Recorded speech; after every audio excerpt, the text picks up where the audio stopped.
जालिम नैना जचा के लाला, जालिम नैना जचा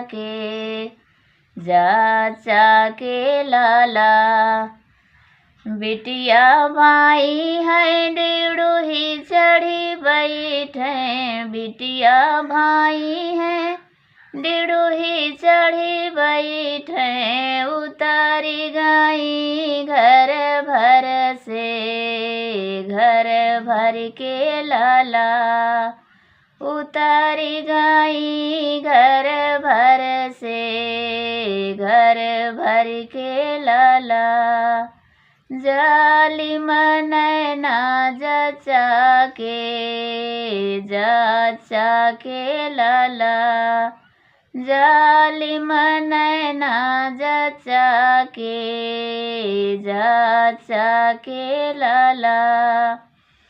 बेटवा भाई हैं पलंग चढ़ी बैठे, बेटवा भाई हैं पलंग चढ़ी बैठे। हुकुम चलावई घर भर से, घर भर के लाला। हुकुम चलावई घर भर से, घर भर के लाला। जालिम नैना जचा के लाला, जालिम नैना जचा के लाला। सासू ननद से खिचड़ी बनवावे, सासू ननद से खिचड़ी बनवावे। घिउ परसावई बालम से, बालम के लाला। घिउ परसावई बालम से, बालम के लाला। जालिम नैना जचा के लाला, जालिम नैना जचा के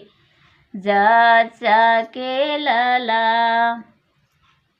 सासू ननद से खटिया बिछवावे, सासू ननद से खटिया बिछवावई। गोड़ मिंजवावई बालम से, बालम के लाला। गोड़ मिंजवावई बालम से, बालम के लाला। जालिम नैना जचा के लाला, जालिम नैना जचा के लाला।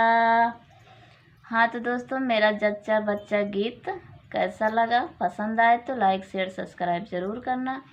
कैसा लगा हमारा गीत कमेंट बॉक्स में ज़रूर बताना। तो दोस्तों, जय श्री कृष्ण, राधे राधे।